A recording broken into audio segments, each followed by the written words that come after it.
ನಮಸ್ಕಾರ ಸ್ನೇಹಿತರೆ, welcome back to my YouTube channel. ಬನ್ನಿ ಇವತ್ತಿನ ಗೌರಿ ಕಲ್ಯಾಣ ಸಂಚಿಕೆಯಲ್ಲಿ ಏನಾಗುತ್ತೆ ಅಂತ ನೋಡ್ಕೊಂಬರೋಣ. ಅದಕ್ಕೂ ಮುಂಚೆ ಯಾರೇ ನನ್ನ ಚಾನಲ್ನ ಸಬ್ಸ್ಕ್ರೈಬ್ ಮಾಡಿ ನೋಡ್ತಿದ್ರೆ ಪ್ಲೀಸ್ ಸಬ್ಸ್ಕ್ರೈಬ್ ಮಾಡಿ. ಹಿಂದಿನ ಸಂಚಿಕೆಯಲ್ಲಿ ಮೋನಿಕಾನ ವಿವೇಕ್ ಹತ್ರ ಮಲ್ಗೋಸು ಅಲ್ಲಿ ರೂಮಲ್ಲಿ ಇರೋಕ್ಕಿಂತ ಬಿಟ್ಟು ತಾನು ಹೊರಗಡೆ ಬಂದಿರ್ತಾಳೆ. ಆವಾಗ ಎಲ್ಲರೂ ಕಾಂತ ಜೊತೆ ಮಾತಾಡ್ತಿರ್ತಾರೆ.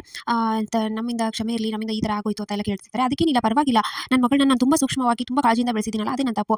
ಅಷ್ಟೊಂದು ಸೂಕ್ಷ್ಮ ಇದ್ದಾಳೆ, ಎಲ್ಲಾದರೂ ಇದು ಮಾಡಿದ್ರೆ ಸ್ವಲ್ಪ ನೋವಾದ್ರೆ ಅವಳಿಗೆ ತುಂಬ ನೋವಾಗುತ್ತೆ, ಅದೇ ಅವಳು ತೊಂದರೆ ಅಂತ ಎಲ್ಲ ಡೌ ಮಾಡ್ತಿರ್ತಾಳೆ. ಆಮೇಲೆ ಈತ ರೂಮಲ್ಲಿ ವಿವೇಕ್ ಮೋನಿಕಾಗೆ ಏನಾದರೂ ಬೇಕಾ ಇಲ್ಲ ಅಂತ ಕೇಳ್ತಿರ್ತಾನೆ. ಏನು ಬೇಡ ಅಂತ ಹೇಳ್ತಾಳೆ. ಆವಾಗ ವಿವೇಕ್ ಹೇಳ್ತಾನೆ, ನೀನು ಕೂಡು ಕುಟುಂಬ ಅಂದರೆ ಯಾವ ಥರ ಇರಬೇಕು, ಇಷ್ಟನಾ ನಿಮಗೆ ಅಂತೆಲ್ಲ ಕೇಳ್ತಾನೆ. ಆವಾಗ ಅವಳಿಗೆ ಏನು ಇಷ್ಟನೇ ಇರೋದಿಲ್ಲ. ಆದರೂ ಗೌರಿ ಹೇಳಿದ್ದನ್ನು ನೆನಪಿಸ್ಕೊಂಡು, ಗೌರಿ ಯಾವ ಥರ ಹೇಳಿರ್ತಾಳೆ, ಕೂಡು ಕುಟುಂಬ ಅಂದರೆ ಒಳ್ಳೆಯದು, ನಾದ್ನಿ ಅತ್ತೆ ಮಾವ ಎಲ್ಲ ಅಪ್ಪ ಅಮ್ಮ ಅಕ್ಕ ತಂಗಿ ಇದ್ದಂಗೆ ಎಲ್ಲರೂ ಒಂದೇ ಥರ ಇರಬಹುದು ಅಂತ ಎಲ್ಲ ಹೇಳಿರೋದನ್ನ ಅವಳು ಹೇಳಿರೋ ಹಾಗೆ ತಾನು ಹೇಳ್ತಾಳೆ. ಆವಾಗ ವಿವೇಕ್ಗೆ ತುಂಬ ಖುಷಿ ಆಗುತ್ತೆ. ಹಾಗೆ ಮಾತಾಡ್ತಾ ಹೊರಗಡೆ ಬರ್ತಾರೆ. ಆವಾಗ ಮತ್ತೆ ನಿನಗೆ ಪ್ರೀತಿ ಅಂದರೆ ಏನು ಅಂತೆಲ್ಲ ಕೇಳ್ತಾನೆ. ಆವಾಗ ಏನೇನು ಗೌರಿ ಹೇಳ್ಕೊಟ್ಟಿರ್ತಾಳೋ ಅದನ್ನೆಲ್ಲ ಹೇಳ್ತಾಳೆ. ಆವಾಗ ವಿವೇಕ್ಗೆ ತುಂಬ ಇಷ್ಟ ಆಗುತ್ತೆ. ನಮ್ಮ ಮನೆ ಸೊಸೆಗೆ ಕರೆಕ್ಟ್ ಆಗಿದ್ದಾಳೆ ಇವಳು ಅಂತ ಅನ್ಕೊತಿರ್ತಾಳೆ. ಕಾಂತಾಗೆ ಚಂಚಲ ಕೇಳ್ತಾಳೆ, ನಿಮ್ದು ಯಾವ ಬಿಸ್ನೆಸ್ ಮಾಡ್ತಾ ಇದ್ದೀರಾ ಅಂತ ಕೇಳ್ತಾಳೆ. ನಾನು ನೂರಾರು ಬಿಸ್ನೆಸ್ ಯಾವ್ದು ಮೊದಲು ಹೇಳಿ ಅಂತ ಯೋಚನೆ ಮಾಡ್ತಾ ಇದ್ದೀರಾ ಅಂತ ಚಂಚಲ ಅಂತಾಳೆ. ಹೌದು ಹೌದು ಅಂತ ಹೇಳ್ತಾರೆ. ನಿಮ್ದು ಗೊಂಬೆ ಮಾಡೋ ಬಿಸ್ನೆಸ್ ಕೂಡ ಇದೆ ಅಲ್ವಾ, ಅದೇ ಈ ಥರ ಸೆಟ್ ಹಾಕೋದು, ಮಂಟಪ ಗೊಂಬೆ ಮಾಡೋದು ಎಲ್ಲ ಅಂತ. ಹಾಂ ಹೌದು ಹೌದು ಅಂತ ಹೇಳ್ತಾಳೆ. ಆವಾಗ ನಾನು ಇವ್ರದ್ದೆಲ್ಲ ಪ್ರೊಫೈಲ್ ಚೆಕ್ ಮಾಡಿದೆ, ಇವ್ರು ಹೇಳಿ ಕಂಪ್ನಿ ಯಾವುದು ಇಲ್ಲ. ಆಮೇಲೆ ಇವರು ಲಾಸ್ಟ್ ಸೋಷಿಯಲ್ ಮೀಡಿಯಾದಲ್ಲಿ ಫೋಟೋ ಹಾಕಿದ್ದಾರೆ, ಅದೆಲ್ಲ ಗೊಂಬೆ ಮಾಡೋದು ಇದರಲ್ಲೇ ಒಂದೇ ತಿಂಗಳಲ್ಲಿ ಇಷ್ಟು ಶ್ರೀಮಂತ ಆದರೆ ನಿಜ ಹೇಳಿ ಅಂದ ತಕ್ಷಣ, ಇಲ್ಲ ನನ್ನ ಮಗಳನ್ನ ಶ್ರೀಮಂತರಿಗೆ ಕೊಡಬೇಕು ಅಂತ ಆಸೆಯಿಂದ ಈ ಥರ ಮಾಡಿದ್ವಿ ಅಂತ ಇವ್ರನ್ನ ಮೊದಲು ಕತ್ತಿಡ್ದೆ ಹೊರಗಾಕಿ, ನಾನಂತೂ ಇವ್ರನ್ನೆಲ್ಲ ಕ್ಷಮಿಸಲ್ಲ ಅಂತ ಮನೆಯವರೆಲ್ಲ ಹೇಳ್ತಾರೆ. ಅಷ್ಟರಲ್ಲಿ ಚಂಚಲ ನಾನೇ ಆಚೆ ಹಾಕ್ತೀನಿ ಅಂತ ಹೇಳಿ ಅವ್ರನ್ನ ಹೇಳ್ಕೊಂಡ್ಬರ್ತಾರೆ.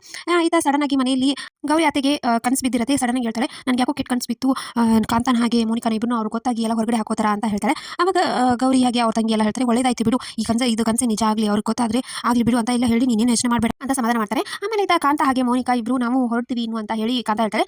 ಸರಿ ಆಯ್ತು ಅಂತ ಮನೆಯವ್ರು ಹೇಳ್ತಾರೆ. ಅವಾಗ ಮೋನಿಕಾಗೆ ನಮಸ್ಕಾರ ಮಾಡುವಂತ ಸೊನ್ನೆ ಮಾಡ್ತಾಳೆ. ಹೋಗಿ ನಮಸ್ಕಾರ ಮಾಡ್ತಾಳೆ. ಸರಿ ಆಗಿದ್ರೆ ಇಷ್ಟೊತ್ತಲ್ಲಿ ಹೇಗೆ ಹೋಗ್ತೀರಾ, ನಮ್ಮ ಡ್ರೈವರ್ ಹೇಳ್ತಿ ಕಾರ್ ಕಳಿಸ್ತೀನಿ ಅಂತ. ಬೇಡ ಬೇಡ, ನಮ್ಮದು ಕಾರ್ ಆಲ್ರೆಡಿ ಇದೆ, ಇಲ್ಲಿ ಪಾರ್ಕಿಂಗ್ ಫುಲ್ ಆಗಿತ್ತು, ಆ ಕಡೆ ಮಾಡಿದ್ದೀವಿ, ನಾನು ಡ್ರೈವರ್ ಕಾಲ್ ಮಾಡಿ ಹೇಳ್ತೀನಿ ಅಂತ ಹೇಳಿ ಸುಮ್ಮನೆ ಕಾಂತ ಕಾಲ್ ಮಾಡಿ ಹೇಳ್ತಾಳೆ. ಅವಾಗ ವಿವೇಕ್ ಬಿಟ್ಬಾರಪ್ಪ ಅಲ್ಲಿವರೆಗೂ ಅಂತ ಕಳಿಸ್ತಾರೆ.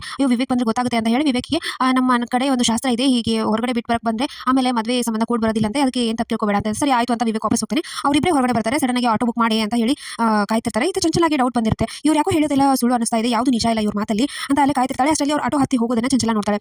ಇವರು ಆಟೋ ಗಿರಾಕಿ, ಆದ್ರೆ ಮಾತಲ್ಲಿ ಎಲ್ಲ ಶ್ರೀಮಂತರಿದ್ದು, ಇವ್ರನ್ನ ಚೆನ್ನಾಗಿ ಆಟ ಆಡಿಸ್ತೀನಿ ಅಂತ ಹೇಳಿ ಚಂಚಲ ಅನ್ಕೋತಾಳೆ. ಆಮೇಲೆ ಇಬ್ರು ಮನೆಗೆ ಬಂದ ತಕ್ಷಣ ಎಲ್ಲರೂ ಕಾಯ್ತಿರ್ತಾರೆ ಮನೆಯಲ್ಲಿ. ಇವರು ಹೊರಗಡೆ ನಾವಿಬ್ರು ಸುಮ್ಮನೆ ಸಪ್ಪೆ ಮೋರಿ ಥರ ಆಕ್ಟ್ ಮಾಡೋಣ ಅಂತ ಮೋನಿಕಾ ಹೇಳಿ ಒಳಗಡೆ ಹೋಗ್ತಾರೆ. ಅವಾಗ ಗೌರಿ ಅಪ್ಪ ಎಲ್ಲ ಬೈತಾರೆ, ನಿಮಗೆ ಬೇಕಾಗಿತ್ತಾ ಈ ಥರ ಸಪ್ಪೆ ಮೋರ ಹಾಕೊಂಡ್ಬಂದಿದ್ರೆ, ಗೊತ್ತಾಯ್ತು ನಿಮ್ದೆಲ್ಲ ಏನಕ್ಕೆ ಬೇಕು, ಗೌರಿನೇ ಮಗಳಲ್ಲ ಅಂತ ಹೇಳಿ ಇಷ್ಟೆಲ್ಲ ಇದು ಮಾಡೋದು ಬೇಕಿತ್ತ ಅಂತೆಲ್ಲ ಬೈತಿರ್ತಾರೆ. ಅಷ್ಟರಲ್ಲಿ ಕಾಂತ ಸುಮ್ಮನೆ ರೀ, ನಾವೇನು ಸುಮ್ಮನೆ ಇದನ್ನು ಬಂದಿಲ್ಲ, ಸುಮ್ಮನೆ ಡೌ ಮಾಡಿದ್ವಿ, ನನ್ನ ಮಗಳು ಇವಾಗ ಆಲ್ರೆಡಿ ವಿವೇಕ್ ಮನಸ್ಸಲ್ಲಿ ಇದ್ದಾಳೆ, ಕಣ್ಣು ಕಣ್ಣು ಫ್ಯಾಮಿಲಿ ಆಗೋದೆ ಅಂತ ಹೇಳಿ ಕಾಂತ ಜೋರಾಗಿ ಹೇಳ್ತಾಳೆ. ಇವಳಿಗೆ ಯಾವಾಗ ಬುದ್ಧಿ ಬರುತ್ತೋ ಏನು ಅಂತ ಅವರಪ್ಪ ಹೇಳ್ತಾನೆ. ಸೊ ಇಷ್ಟೇ ಇವತ್ತಿನ ಸಂಚಿಕೆ ವಿಡಿಯೋ ಇಷ್ಟ ಆಯ್ತು ಲೈಕ್ ಮಾಡಿದ್ರೆ ಮರಿಬೇಡಿ. ಸಿ ನೆಕ್ಸ್ಟ್ ವ್ಲಾಗ್, ಬಾಯ್.